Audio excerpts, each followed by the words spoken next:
O- Ok, ahora sí creo que ya estamos en orden, ¿sí?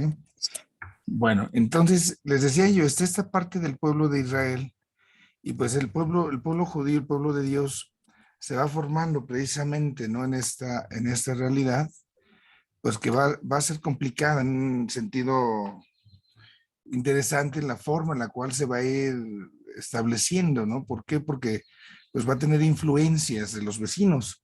Entonces ya les decía yo ahorita, está por un lado esta realidad de que Dios sale pues al encuentro de su pueblo Israel, Israel se forma. Y entonces tenemos ahí a Jacob. Jacob, sabemos la historia, tiene sus 12 hijos, después son las 12 tribus, a Jacob Dios le llama el nombre, y entonces viene este elemento muy interesante, o sea, cómo se va formando el pueblo judío. Y entonces, en torno al pueblo judío, pues vamos a encontrarnos con muchas situaciones, pues interesantes por la influencia, ¿no? Va a haber una influencia que va a llegar, pues desde otras culturas. Pensemos un poco cómo estaban rodeados estos, pues del Imperio Romano, lo mismo podemos pensar de Grecia, que era la cultura pues más avanzada en aquella época. Está esta parte de Egipto, está la parte también de Fenicia, que se dedicaba mucho pues allá al comercio. Entonces, todos estos pueblos, de una u otra manera, van a establecer una influencia sobre los judíos. Y esto a nosotros nos corresponde analizarlo respecto a Dios. ¿Cómo es que se va a ir dando esta realidad de Dios en todas aquellas, en aquel grupo, ¿no? Aquella sociedad que digamos está pues ahí estableciendo. Y esto, en lo que toca a Dios, pues nos vamos a dar cuenta, pues que va a haber un marcado politeísmo. En todas las regiones de las que mencionábamos ahorita, pues hay muchos dioses. Es lo que significa el politeísmo, ¿no? La existencia de varios dioses. Y los judíos, aunque tenían sí la experiencia de Dios, pues al final y al cabo también pues van a tener como esas tentaciones de quererse tener así como otros dioses y ser como otros pueblos. Lo que podíamos afirmar un poco en los judíos es que se va a dar lo que es en primer espacio la monolatría. Y la monolatría pues hace referencia a esa adoración a un solo Dios.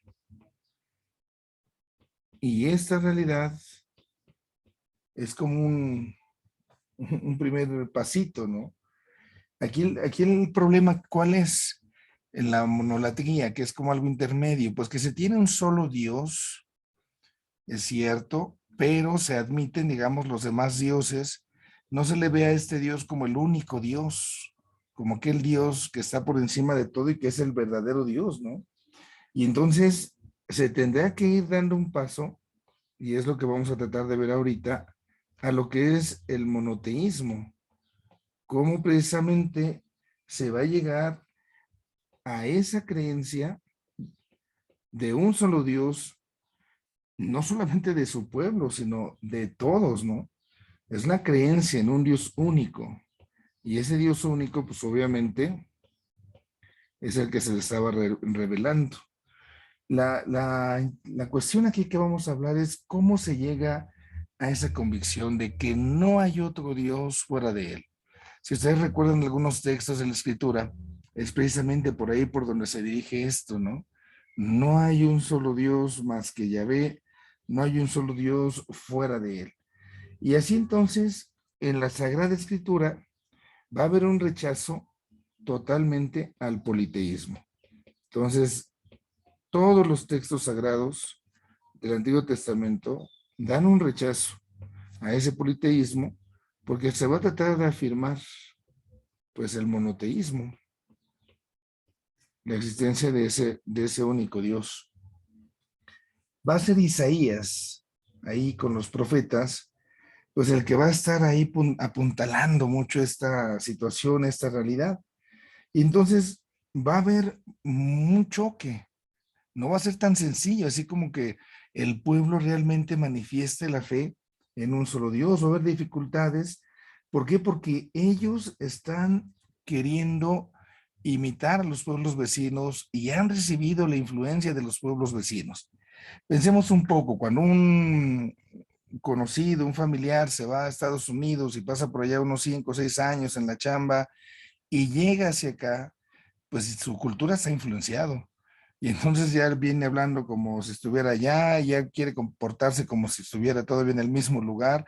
Entonces, hay toda una lucha en el monoteísmo para que realmente sea aceptado. Esa religiosidad popular en la que vivían los israelitas, pues tiene que ser este monoteísmo que está revelándose ahí en los libros sagrados, ahí en la Sagrada Escritura. Todos los profetas pues van a tener como esa intención. Y esto es lo que se tiene que comprender. Ahora, este pueblo que es nómada, este pueblo pues que es insignificante en medio de los grandes imperios que tenía ahí a su alrededor, pues viene ahí la pregunta, ¿no? ¿Cómo le hace para descubrir a ese único Dios? Entonces, la pregunta interesante, ¿no? ¿Cómo le hizo Israel? ¿Cómo le hizo el pueblo judío para que entonces pueda creer en un solo Dios, en este único Dios? Si todos los pueblos tenían varios dioses, ¿estos cómo lo hicieron? ¿Cómo fue que realizaron esta parte? Y es aquí donde nosotros tenemos que aclarar. Mientras quizás allá los demás pueblos, los demás imperios, ellos iban descubriendo sus dioses, entonces pensemos en otros pueblos.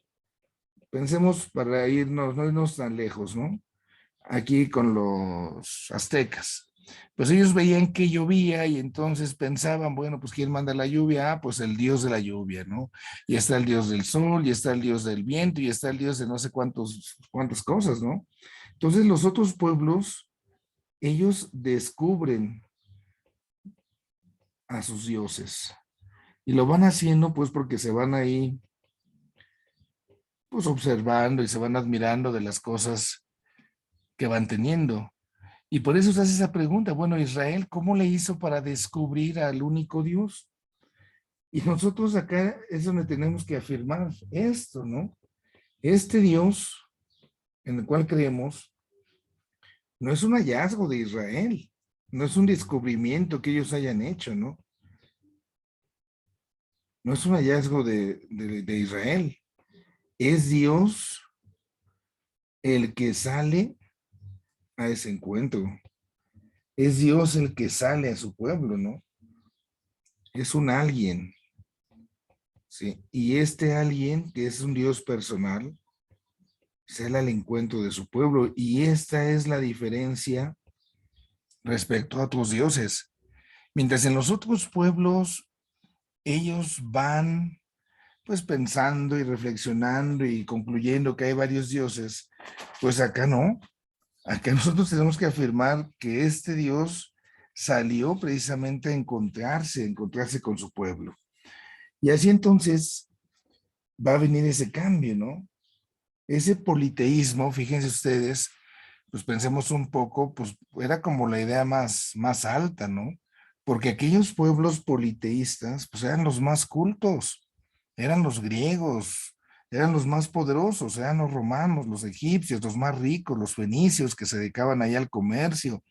Entonces, uno tenía que suponer que esa gente tan adelantada, pues ya la había dado al clavo. Si ellos tenían muchos dioses, pues no podían estar equivocados. Ellos eran los que ya tenían todo esto resuelto.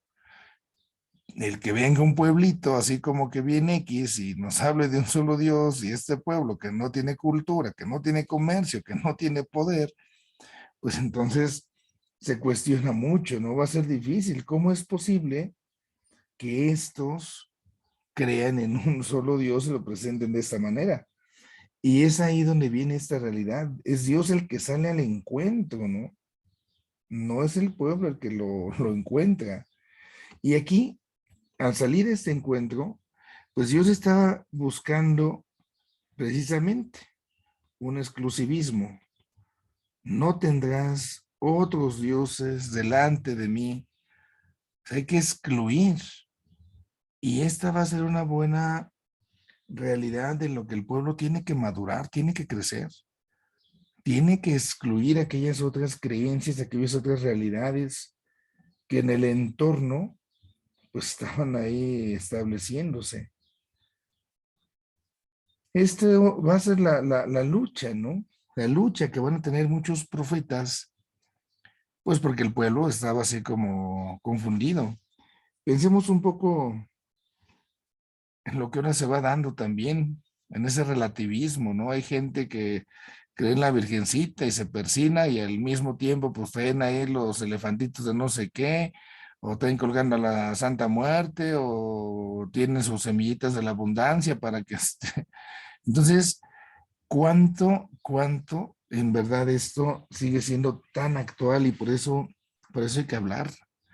Tenemos que volver a retomar esta parte, la experiencia del ser humano que tiene Dios no es un hallazgo de los hombres, no es un hallazgo de Israel y de nadie de nosotros.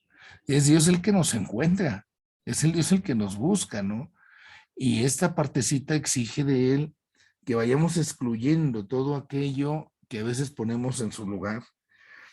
Cuando los judíos pues estuvieron prisioneros en Egipto y después en el segundo destierro en Babilonia durante tantísimos años, pues obviamente llevaban algunas costumbres que por ahí se les fueron pegando, ¿no?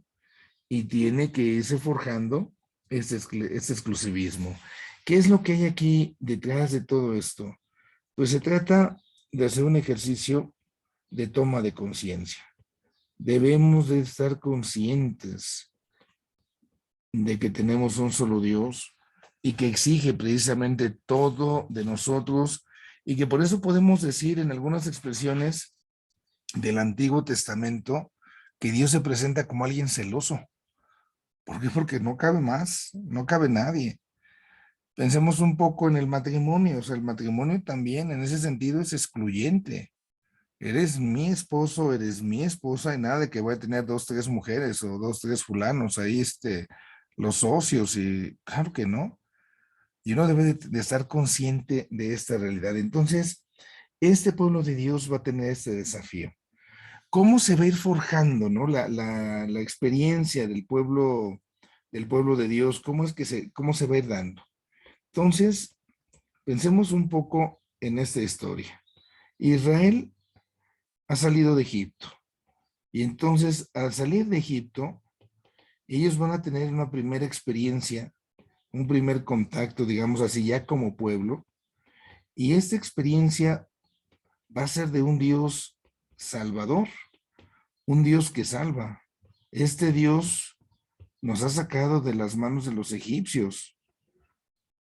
Y no fue sencillo, no fue simple. Vemos todas las peripecias, ¿no? Que le tocó pasar allá al Moisés. Moisés estuvo sufriéndole mucho porque la gente se requejaba de Dios, que por esto, que por lo otro. Fueron 40 años, imaginémonos eso, caminar durante 40 años. Es toda una vida, es toda una vida lo que el pueblo tuvo que haber hecho, ¿no? Y ahí la experiencia que se va forjando, pues paulatinamente durante tanto tiempo es esta. Dios que nos salva, pero se tiene que madurar, ya que se está estableciendo esta verdad del monoteísmo, de que hay un solo Dios. Entonces va a venir una segunda experiencia. Se va a buscar llegar ahora a un Dios que además de que es salvador, es un Dios creador. Y es un Dios creador, recordemos este tema, de una creación que se hace ex nihilo. Ex nihilo, recuerden, significa a partir de la nada. Dios ha creado todo a partir de la nada. Y esto entonces lo hace absoluto, lo pone por encima de todo lo demás. Dios hace todas las cosas y hace todas las cosas de la nada. Entonces, Dios está por encima absolutamente de todo. No solamente es anterior, sino que además trasciende todo. Y ese Dios creador entonces es al que el pueblo tendrá ahora sí que hacer esta reflexión.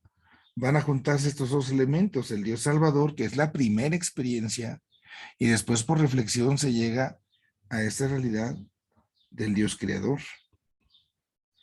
Hoy en la actualidad, si alguien quiere estudiar, digamos una persona que sea atea y que se vaya por el camino de la filosofía, la máxima afirmación que se puede hacer es la existencia de un Dios creador, un Dios que ha creado todo, un principio absoluto se le quiere llamar, pero ya no puedo creer en ese Dios que salva. ¿Por qué? Porque ya eso implica una experiencia más profunda. Pero todo ser humano puede llegar a esta afirmación por la mera razón natural, sin necesidad de la fe. Hay algo, nosotros decimos alguien, hay algo que ha creado todo. Hay alguien que es un principio, sin principio. Eso se puede tener en la filosofía, pero nosotros tenemos que dar ese pasito más. En la teología tenemos la experiencia de poder afirmar que ese Dios que ha creado todo es además el Dios que nos salva, ese Dios que nos salva. Entonces, aquí nosotros tenemos que ir afirmando que este Dios entonces, por un lado, decíamos, lo voy a poner ahora ya como en orden cronológico, es un Dios creador, pero además es un Dios salvador. Pero este Dios creador y este Dios que es salvador, sí, no forma parte del mundo en el sentido de que está por encima de él. Entonces, este Dios está por encima, no forma parte del mundo. Pero además hay que decir que tampoco el mundo es divino. Tiene su propia realidad. ¿Por qué hay que decir que el mundo no es divino? Porque si no sería como una especie de emanación de Dios. Y este pensamiento también está muy presente hoy, porque hay gente que anda en esas ondas de la New Age y que entonces Dios está en todo y vamos a incinerar a mi abuelita que se murió y la voy a poner ahí en la tierra para poner un arbolito para que crees que yo ya le dé vida a ese arbolito y cada vez que ve el arbolito me la encuentre y a mi perrito también lo voy a incinerar y lo voy a echar al agua para que todos seamos uno y cuidado, cuidado con ese tipo de afirmaciones porque parecería como que todo es una especie de gran energía y entonces no tendríamos un Dios personal. Parecería como que el mundo por sí mismo se va así como evolucionando, pero no hay una mano que lo organice, que lo cree de donde provenga. Y esto se va poniendo muy, muy terrible, porque a veces el cosmos parecería que es como una pura evolución de la materia. Y hay gente que así lo afirma, es que algo material está desarrollándose y hubo una explosión, Big Bang y bla, bla, bla y todo lo demás. Sí, sí, pero esa materia primera, dado que es materia, pues es corrompible, entonces no puede tener eternidad. Así de simple. No puede ser, la materia no puede ser eterna, su propia realidad, su propia naturaleza lo señala. Todo lo material se corrompe. Hay quienes afirman en este sentido que la materia no se crea ni se destruye, solo se transforma. Entonces, si la materia no se crea, entonces es eterna. Y entonces todas las cosas materiales pues tendrían que ser eternas. En lo material, en la experiencia, pues nos damos cuenta que no, parece que nada más se está transformando, está mudando. Híjola, pues nosotros no tendríamos ninguna posibilidad de tener ninguna realidad espiritual. Y esto pues es delicado porque entonces nos vamos ahí como perdiendo, ¿no? Seríamos como puras emanaciones y pues claro que no. Hay una afinidad, por supuesto, entre el mundo y Dios, porque pues venimos de Dios, pero no es que Dios esté como que separándose y no sé, es como si dijeran que uno de los hijos que han tenido, los que son papás, mamás, un hijo es una parte suya, así literal. Por supuesto que no. Le estás conformando, le estás dando algo de tu biología, si lo queremos ver así, pero tú eres tú y el hijo es el hijo. Y ahí lo debemos nosotros de comprender. Si nosotros no afirmáramos eso, pues se perdería una de las verdades más grandes. Dios, nosotros tenemos que ponerlo, es un ser personal. Dios es persona. Y al ser persona, entonces esto conlleva un encuentro. Y este encuentro que tenemos con Dios implica esa exigencia que ya decíamos. Dios es exigente, Dios es exclusivo. Y es aquí donde entonces aparecen los mandamientos. Esos mandamientos que Dios nos da, que son como expresión de ese amor celoso, de ese amor excluyente, de ese amor exigente. Si Dios no fuera una persona, si Dios no fuera personal, entonces no habría como que compromiso con nada, ni con nadie. Pues o sea que me comprometo, ¿no? Y entonces podría tener la conducta que yo quisiera. Y obviamente imagínense la parte moral, cómo estaríamos ahí en esa situación, ¿no? Entonces, es esa parte la que nosotros tenemos que ver. Esta realidad que podemos ir afirmando, voy retomando, entonces es un Dios que es creador, es un Dios que además de creador es un Dios que nos ha salvado. Así va teniendo la experiencia el pueblo judío, pero también se trata de un Dios que es persona, es un Dios personal. Y este es el Dios creador, salvador, personal, que sale al encuentro entonces del pueblo de Israel. Y en ese encuentro se establece un pacto. Este pacto, decíamos, que es una alianza entre Dios y los hombres. Y entonces tenemos ese Dios único, creador, salvador, personal,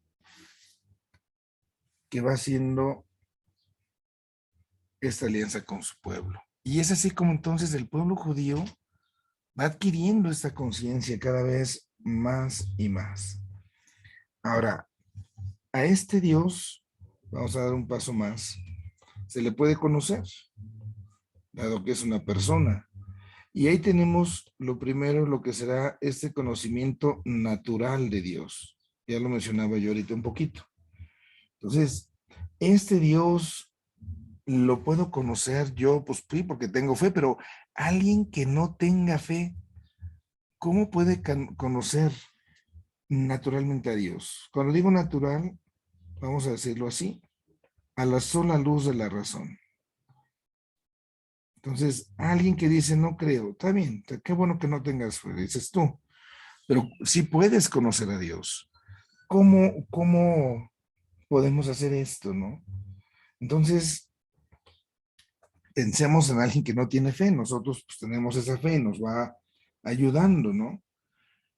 Pero aquí hay una realidad entonces que podemos decirlo así. Todo el cosmos pues tiene una existencia y la existencia del cosmos pues es evidente. Todos vemos que existe el sol, que existen los planetas, que existen las estrellas. Nadie puede negar eso, ¿no? Entonces, esta manifestación de todo lo que existe, ¿cómo es que nosotros la podemos usar a nuestro favor? Entonces, aquí lo que tenemos que hacer es buscar el origen, buscar el principio de todo eso. Y el hombre se lo pregunta muchas veces, ¿no? ¿De dónde viene todo lo que existe? ¿De dónde surge? Y tiene esa oportunidad de empezar a hacer esas preguntas que le van a ayudar en su reflexión, de tal manera que tiene que darse cuenta, ¿no? Que hay un principio donde se tiene el origen de todas las cosas. La respuesta que nosotros vamos a tener aquí a la sola luz de la razón es que hay un principio. Y ese es un principio sin principio. Porque si no, pues estaríamos echándonos hacia atrás, hacia atrás, hacia atrás, continua, constantemente, ¿no? Tenemos que llegar, tenemos que afirmar esto. Bueno, hay algo que está al principio que no tuvo principio. Es que ¿de dónde viene? Si yo dijera, pues viene de otra cosa, entonces tengo que irme a eso que está atrás. Como los niños, ¿no? Que preguntan, es que ¿quién es el papá de Diosito? No, pues es que Diosito no tiene papá. No, pues entonces ¿de dónde salió? Ahí llegamos a ese misterio. Ahí llegamos al principio sin principio. Y esto, aquí hay una palabra que tenemos que usar. Esto solamente nos queda a nosotros reconocerlo. Ojo, no demostrarlo en el sentido así de voy a dar las pruebas de que no, no. Hay cosas que se muestran y se aceptan. Las tengo que reconocer. Cuando algo se muestra, lo tengo que reconocer. Y demostrar es algo diferente. Me paso una más para que lo veamos la diferencia. Una cosa es mostrar y otra cosa es demostrar. El mostrar, pues mira, te enseño yo esto. Demostrar, te doy las pruebas de esto. Y nosotros al hablar de Dios, a partir de la creación, pues tenemos que hablar de que se va a mostrar lo que ya es, y es evidente. ¿Qué hay detrás de esto? Pues que entonces, este Dios al que nosotros nos estamos refiriendo no es invento, no surge del pensamiento humano, ¿no? No es un invento humano. Si Dios fuera creación humana, vamos a ponerlo acá, lo voy a poner con mayúscula para no confundirnos. Si Dios fuera un invento humano, pues sería así como que, pues yo me lo inventé, a mí se me ocurrió y es ahí donde muchos caen en el ateísmo, ¿no? Donde dicen es que Dios es una proyección de las personas, Dios es una persona que se está reflejando a sí misma, no sé, tantas cosas y formas en cómo se dice, ¿no? Esto si Dios fuera un invento humano, sería fruto de mi razón. Entonces, nosotros aquí tenemos que decir que no es así. Si Dios fuera un invento humano, sería fruto de la razón humana, fruto del pensamiento, y nosotros no afirmamos esto. Aquí sería un Dios racional, porque son cosas racionales que salen de mi razón. Nosotros más bien decimos, Dios no es un invento humano, se muestra, y aquí viene esta parte, ¿no?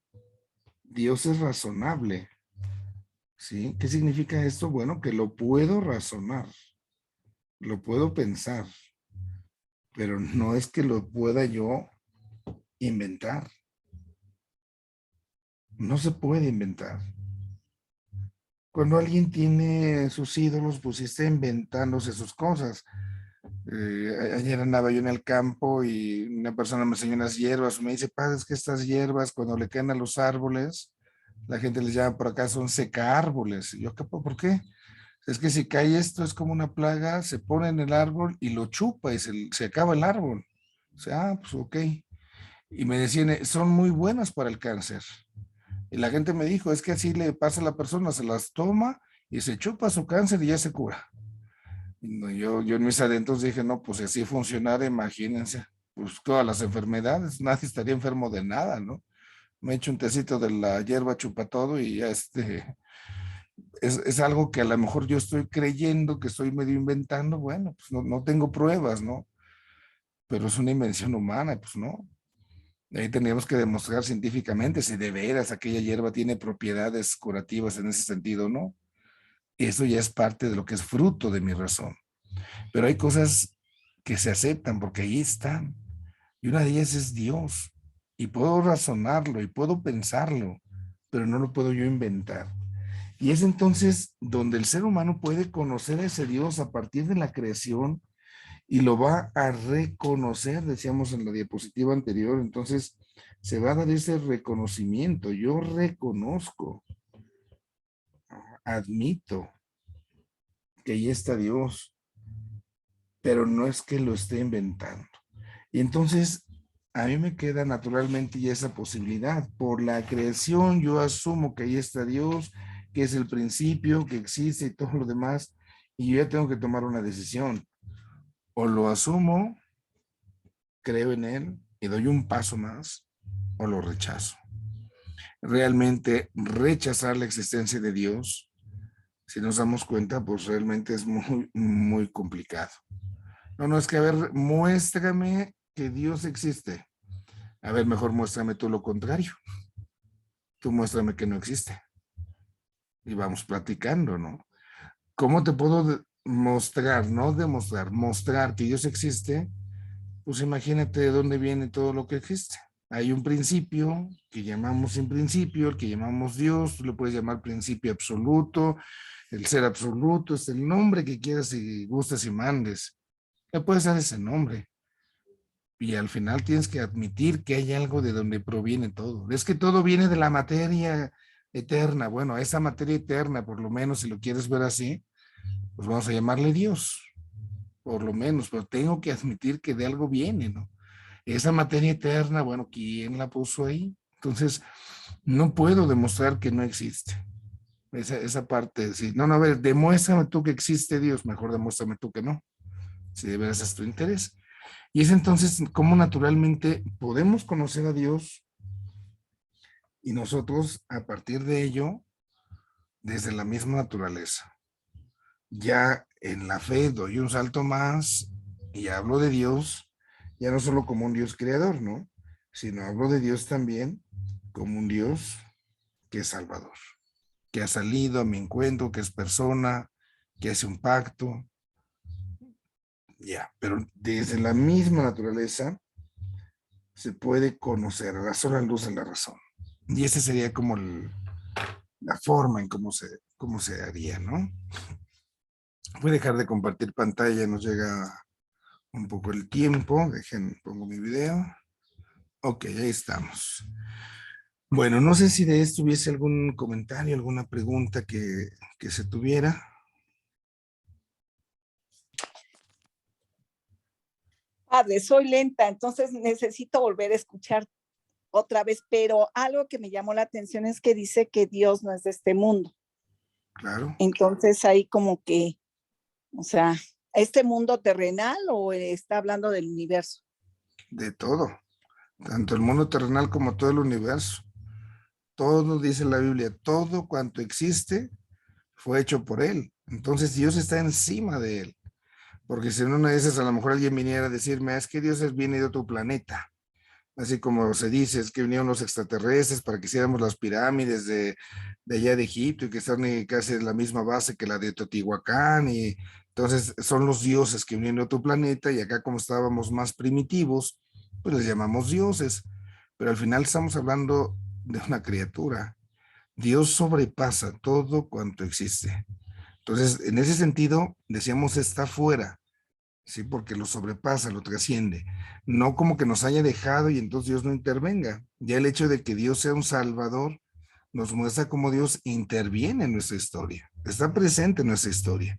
Pero sí hay que salvaguardar que la trasciende para que no pensemos que es como parte de de algo creado, ¿no? Y la otra, Padre, siempre he concebido a Dios como infinito amor. Y aquí donde a mí no, nunca me cuadra eso de celoso, posesivo, o sea, no, no concuerda. Incluso hubo una clase de usted donde decía, no, no es lógico que estás hablando de alguien totalmente amor y después pueda tener, obvio que no es un sentimiento humano, pero no capto, Padre, hasta dónde. Mi limitada condición humana es muy limitada. Déjenme, voy a retomar pantalla para poder leer una notita de lo que nos está ahorita compartiendo Tita.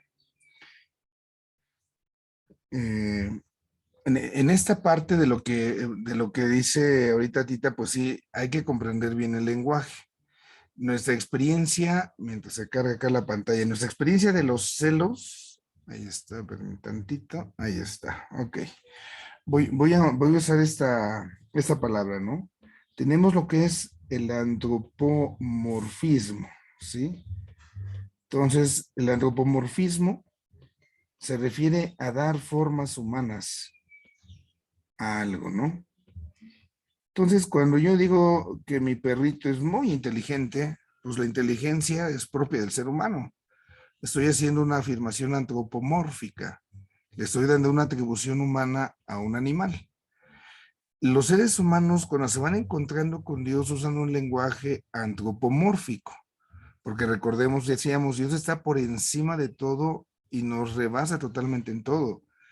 La experiencia de hablar de un Dios celoso, obviamente mi punto de partida son los celos humanos, pero aquí habría que pensar cuál es la diferencia, si lo queremos ver así, si por un lado tengo estos celos que son humanos y es esa experiencia la que yo tengo, ¿cómo puedo entender yo los celos de Dios, los celos divinos? ¿Cómo es un Dios celoso? Y el Dios celoso, el Dios de los celos, decíamos en la ahorita, lo que está aquí reclamando es una exclusividad. No tendrás otros dioses delante de mí. Y eso es una expresión de amor, porque el mismo amor exige todo. El amor no es a medias, sino ya no es amor. El amor es total, el amor es absoluto. Si yo digo que Dios es celoso, es en esta línea. Cuando entonces los celos de Dios reclaman todo de la persona. No tendrás otros dioses delante de mí. Me amarás con toda tu mente, con todas tus fuerzas, con todo tu corazón, con toda tu alma. Dios quiere todo, porque esa es precisamente la realidad del amor. Y ese amor es el que nosotros debemos acá de entender y de buscar. Bajo esta afirmación, si nosotros nos perdemos, pues podemos correr con ese riesgo, ¿no? Porque el antropomorfismo vamos a hacer que parezca que Dios sea, que tenga celos humanos. Y por supuesto que no. Entonces, esto hay que asumirlo de la mejor manera. La cuestión del amor de Dios que es infinito, también ahí, por ejemplo, lo infinito tiene principio y no tiene fin, por eso es infinito. Como los números comienzan, no sabemos dónde acaban, es infinito.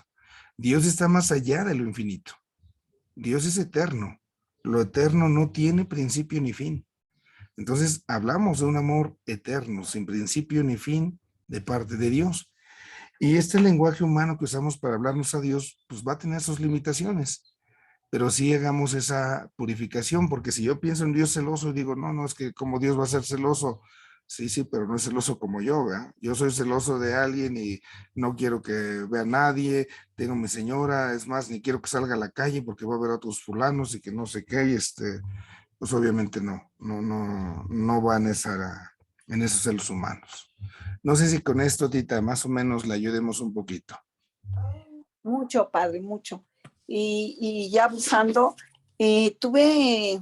bueno, Dios me puso a una persona que es pastor y su hijo es de los judíos, ¿cómo se llama?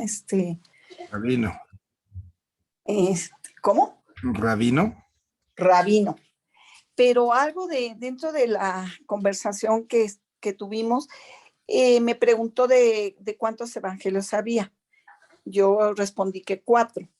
Y él dice que no, que nada más hay un evangelio, que según San cualquiera de los apóstoles, según, pero que nada más hay un evangelio. Entonces, ahí sí me quedé calladita, padre. Dije, pues le pregunto a usted o a la profesora Leti, pero Bueno, mire, aquí la cuestión de la palabra evangelio. La palabra evangelio etimológicamente significa buena noticia. Entonces, si usted se llevaba un chisme calientito y se lo cuenta a su familia, ¿qué creen que me pasó? Y ahí les traigo el chisme calientito, ¿no? Y es algo bueno, entonces usted es la pregonera de esa buena noticia, de ese evangelio. El evangelio es la noticia que se da, pero que es buena, ¿no? Entonces, si pongamos así, yo me acabo de sacar la lotería y vengo y les platico, oigan, ¿qué creen? Compré un boleto, me saqué la lotería. La noticia que se da es el evangelio. Y el portador del evangelio, pues es el sujeto que lo anuncia. El único evangelio, pues es Cristo. Él es la buena noticia. pero tenemos varios chismosos, digámoslo así, varios portadores. Está Marcos, está Mateo, está Lucas, está Juan. Y entonces entre ellos cuatro nos ayudan a darnos esa noticia, ¿no? Esa buena noticia que es Cristo mismo. Hay otros evangelios que incluso se llaman apócrifos, y no porque sean malos o sean oscuros o mistéricos o no, sino porque dan cosas que no se adecúan tal cual a Cristo. Yo les he puesto el ejemplo, el evangelio de Tomás, que es un evangelio apócrifo. Está el niño Jesús, se cuenta un poquito de la infancia, está jugando por ahí con sus amiguitos, hace lodito y hace una palomita y le sopla y va volando la palomita, le da la vida, ¿no? Pero también en una de esas está el niñito Jesús jugando con unos amigos, se accidentan ahí, se agarran del chongo y mata a uno y después lo revive, ¿no? Al fin que ya es Diosito. Pero el hecho de matar a alguien o de matar algo no es propio de Dios, va contra su naturaleza. Entonces, por eso ese evangelio no entra dentro de la Biblia, porque tiene esos elementos que son contradictorios, aunque tenga información que sea valiosa. Pero ahí es lo que nos dice un autor llamado Tomás. No tenemos certeza si era el apóstol o era otro Tomás, pero al final y al cabo, pues está la noticia. Entonces, cuando eligen evangelio es uno, claro, el evangelio es la noticia, es la buena noticia, es Cristo. Él es la buena noticia, Él es el evangelio. Pero tenemos cuatro chismosos que nos cuentan la historia, ¿no? Y ahí es ahí como lo podemos ubicar. Me llama la atención la pregunta del evangelio, porque si es un rabino, los rabinos, ya esa parte del Nuevo Testamento ya no pues no la asumen, ¿no? Como tal, van hasta el Nuevo Testamento, están a la espera del Mesías. Nosotros no, nosotros creemos que el Mesías ya llegó y que es Cristo Jesús. Él hizo el comentario de que había algunos judíos que estudiaron y que aceptaron que Jesús es el Mesías.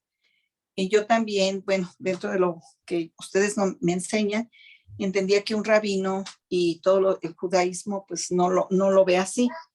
Entonces, pero ahorita de alguna manera pues sí tiene razón, hay un solo evangelio y cuatro, según San Marcos, cuatro apóstoles que lo comentaron, que lo escribieron. ¿Está bien, Sí, sí. Y si nos ponemos a analizar ya en un estudio más profundo, pues los evangelios ni siquiera sabemos cuántas manos tienen, porque por ahí se va descubriendo ya con los estudios que hay como añadidos, ¿no? Por ejemplo, en el Evangelio de Juan se dice que el último capítulo, el capítulo 21, ya no lo escribió el mismo autor, que ya fue un añadido que le agregaron ahí estos, ¿no? Pero al final pues no importa, porque, o sea, no importa quién me lo cuente, lo que importa es lo que me cuentan, no importa el chismoso, sino el chisme, ¿no? Y el chisme pues es Cristo. Él es el evangelio, él es la buena noticia de Dios que Dios nos envía. De esto de los judíos yo desconozco si hay algunos que acepten los evangelios y que acepten a Cristo como el Mesías, pero si lo aceptaran pues entonces serían cristianos, ya no serían judíos.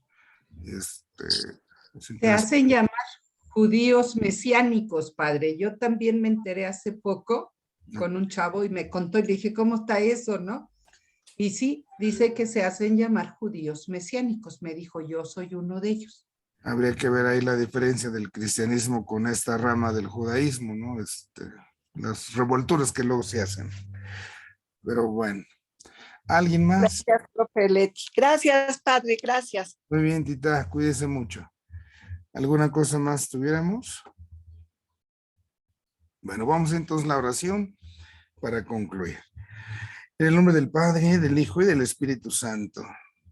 Dios Padre bueno, te pedimos que sigas iluminando siempre nuestra mente, nuestro corazón, para que llenos de fe podamos mantenernos firmes, reconociéndote a ti como nuestro único Dios y nuestro único Salvador.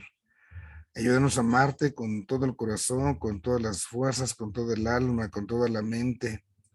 Ayúdanos a tenerte siempre como nuestro único Dios y Señor, y que no permitas que otras ideas o otros conceptos se involucren y nos confundan.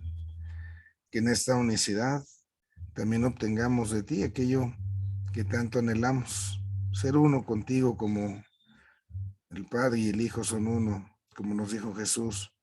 También contigo, Padre Dios, queremos ser uno, con tu Hijo y con el Santo Espíritu. Te lo pedimos a ti que vives y reinas por los siglos de los siglos. Amén. Que el Señor esté con ustedes y que les bendiga Dios Todopoderoso, Padre, Hijo y Espíritu Santo. Amén.